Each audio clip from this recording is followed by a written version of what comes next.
नमस्कार, तुमच्या सर्वांचं स्वागत आहे टेस्टी उमा रेसिपीमध्ये। दिवाळी, गणेशोत्सव किंवा अगदी कोणत्याही स्नॅक्ससाठी लागणारी चकली म्हणजे आपल्या सर्वांसाठी परफेक्ट। पण भाजणी करणं, पीठ दळून आणणं यात खूप वेळ वाया जातो, नाही का? म्हणून मी आज घेऊन आलेले आहे एक खास रेसिपी, मैद्याची खुसखुशीत चकली।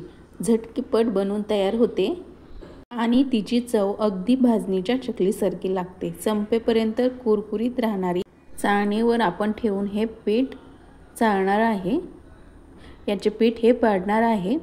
तर अगदी वेगळ्या पद्धतीने ही चकलीची रेसिपी मी खास तुमच्यासाठी घेऊन आलेली आहे। संपेपर्यंत कुरकुरीत राहणारी, तेलकट न होणारी ही चकली कशी बनवायची यासाठी हा व्हिडिओ शेवटपर्यंत नक्की बघा। आणि हो, रेसिपी आवडल्यास लाईक आणि सबस्क्राईब करायला विसरू नका। तर लगेचच आता आपण चकली बनवायला सुरुवात करूया। एक मोठं भांडं घेतलेले आहे आणि त्यामध्ये इथे मी 3 कप हे मैदा टाकून घेते। तर मैदा आपल्याला चाळूनच यामध्ये टाकायचे। तुम्ही जर मैदा हे वापरत नसाल, याच्याऐवजी तुम्ही गव्हाचं पीठ घेतलं तरी पण चालेल। आता हा मैदा आपण चाळून घेतलेला मैदा कुकरच्या आतमध्ये जे आपण भांडं ठेवतो ना, ते भांडं घ्यायचे आणि त्याच्यावर आपल्याला पांढरा शुभ्र हा कपडा टाकायचे। पांढराच कपडा यासाठी वापरा। तुम्ही जर कलरचे कपडे वापरत असाल तर मैदा हा वाफवल्यानंतर त्याला कलर हा लागू शकतो, त्यामुळे शक्यतो पांढराच कपडा घ्या। या डब्यामध्ये अंथरून घेतलेल्या पांढऱ्या शुभ्र कपड्यामध्ये आपल्याला संपूर्ण मैदा हा टाकायचे आणि हे आपल्याला कपडा बांधून घ्यायचे। मैदा संपूर्ण टाकल्यानंतर अशा प्रकारे याच्या 2-3 गाठी हे बांधून घ्यायचे। या चकलीचं सर्वात मोठं सिक्रेट आहे मैदा वाफवून घेणं। हा एकच उपाय आहे, तुमची चकली कधीही बिघडून देणार नाही, त्यामुळे आपल्याला मैदा हा वाफवून घ्यायचे। तर येथे मी कढईमध्ये अर्धा ग्लास हे पाणी टाकून घेतलं आणि कढईमध्ये आपल्याला अर्धा ग्लास हा पाणी टाकून घ्यायचे आणि त्या पाण्यामध्ये आपल्याला एक छोटीशी प्लेट ठेवायची आणि त्या प्लेटवर आपण मैद्याचं पीठ हे बांधून घेतलेलं ते ठेवायचं आणि त्यावर एक झाकण किंवा असे टोप ठेवल्याने मैदा हा छान भाजला जाईल। आता हा मैद्याचा गोळा 10 ते 15 मिनिटं मध्यम आचेवर वाफवून घ्या।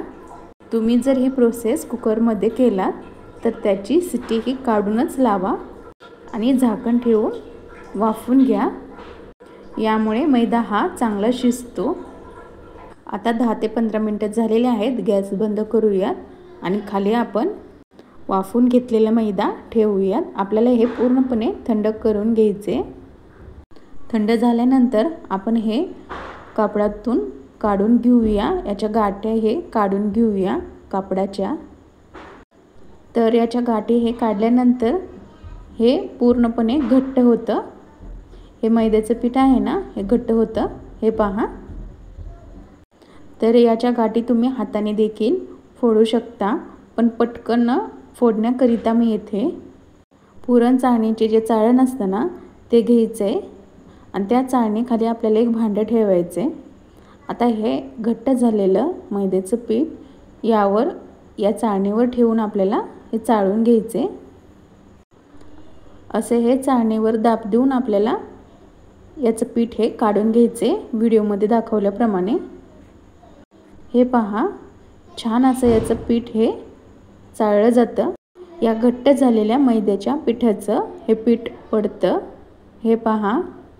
अशा पद्धतीने पुरणाच्या यंत्रणावर ठेवून आपण पीठ हे काढून घेतलं। आता या मैद्यामध्ये आपल्याला चकली मसाल्याची पुडी असते ना, ते आपल्याला टाकायचे। हे पहा, सुहाना चकली मसाला यामध्ये आपल्याला टाकायचे। यामध्ये सर्व काही मसाले हे ॲड आहेत, आपल्याला मीठसुद्धा टाकण्याची गरज नाही। तर या सुहाना चकली मसाल्यामध्ये तीळ, जिरे, ओवा, लाल मिरची पावडर आणि बरेच काही मसाले आहेत, त्यामुळे मी येथे सुहाना चकली मसाला घेतलेला आहे। हे आपल्याला एक छोटी वाटी घ्यायची आहे। मी येथे पूर्णच पॉकेट यामध्ये टाकलेले आहे, कारण की हे पीठ 1 किलोच्या प्रमाणाचे आहे। आता हा रेडीमेड चकली मसाला टाकल्यानंतर हे आपल्याला चांगलं व्यवस्थित मिक्स करून घ्यायचे। हा चकली मसाला टाकल्यामुळे आपल्याला या पिठाला मोहन द्यायची पण गरज नाही आणि शिवाय आपण हे पीठ चांगलंसुद्धा वाफलून घेतलं असल्यामुळे आणि आपल्याला अर्धा टीस्पून हे हळद टाकायचे, हे मिक्स करून घ्यायचे। हळद टाकल्याने चकल्यांना छान असा रंग येतो। तर एकीकडे मी येथे पातेल्यामध्ये पाणी हे गरम करण्यासाठी ठेवले। पाणी हे थोडंसं कोमट गरम झालं तर यामध्ये आपल्याला एकदमच पाणी नाही टाकायचं, थोडं थोडं पाणी टाकून आपल्याला हे मिक्स करून घ्यायचे। एकदम पाणी टाकल्याने हे थोडं पातळसर हे पीठ होऊ शकतं, त्यामुळे टाकताना जरा जपूनच म्हणजे थोडे थोडे करूनच पाणी टाका। आपण गव्हाच्या पिठाचा कणकेचा गोळा आपण जसं मळतो ना तसंच आपल्याला हे मळून घ्यायचे।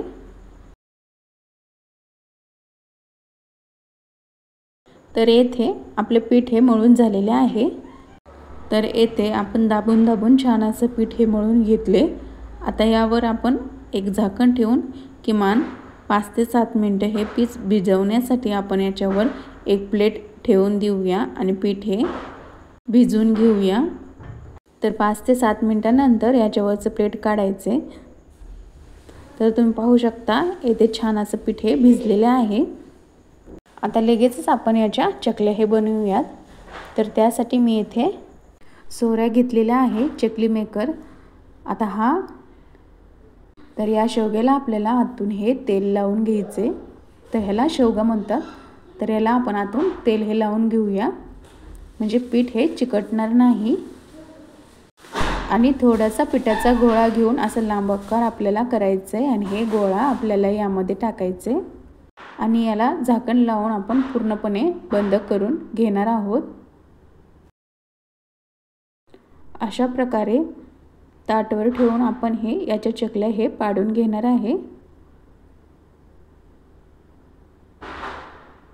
तुम्ही कागदावर, प्लास्टिकच्या कागदावर किंवा प्लेटवर देखील तुम्ही अशा चकल्या हे पाडून घेऊ शकता। तर येथे आपण चकल्या हे बनवल्यात। तर आपण लगेचच तेलामध्ये टाकून तळून घेणार आहे। तर त्याकरिता मी येथे गॅसवर कढईमध्ये तेल हे गरम करण्यासाठी ठेवलेलं आणि तेल छान असं गरम झालं तर त्यामध्ये हाताने आपल्याला एक एक चकल्या यामध्ये अलगद असं टाकायचे। तेल हे जास्त कडकडीत गरम नसावं, तेल जास्त गरम झाल्यास चकली लगेचच लाल होईल आणि आतून कच्ची राहील। तर चकल्या हे छान असे तळेपर्यंत एकीकडे ताटवर मी चकल्या हे पाडून घेते। चकल्या टाकल्यानंतर लगेचच झारा लावू नका, 1-2 मिनिटांनंतर चकल्या अलगद पलटून घ्या। दोन्ही बाजूनी सोनेरी रंग येईपर्यंत आणि बुडबुडे कमी होईपर्यंत मंद आचेवर तळा। तर सोनेरी रंगावर छान असे मध्यम आचेवर आपण चकल्या हे भाजून घेतले। आता आपण हे काढून घेऊया, पूर्णपणे तेल हे नितळून घ्यायचं। त्यानंतर चकल्या हे आपल्याला टिश्यू पेपरवर किंवा प्लेटमध्ये हे काढायचं। चकली बाहेर काढल्यावर ती थोडी मऊ वाटते, पण थंड झाल्यावर एकदम कुरकुरीत होते। अशाच पद्धतीने आपण बाकीच्या उरलेल्या सर्व चकल्या हे टाकूयात आणि दोन्ही बाजूनी छान असं उलट-सुलट करून आपण हे तळून घेऊया आणि छान असं सोनेरी रंगावर हे तळून घेतल्यानंतर आपण लगेच काढूया। तर मैत्रिणींनो, आपली मैद्याची खुसखुशीत आणि कुरकुरीत चकली तयार आहे। तुम्ही बघू शकता किती छान रंग आला आहे। तर ही चकली खूपच स्वादिष्ट, खमंग आणि कुरकुरीत झालेली आहे। तर काही महत्त्वाच्या टिप्स लक्षात ठेवा। मैदा वाफवणं गरजेचं आहे। पीठ नेहमी गरम पाण्याने आणि घट्ट मळा। चकली नेहमी मंद आचेवर तळा, म्हणजे ती आतपर्यंत खुसखुशीत होईल आणि बाहेरून हे करपणार नाही। तुम्हाला ही झटपट मैद्याची चकली रेसिपी कशी वाटली हे मला कमेंट करून नक्की सांगा।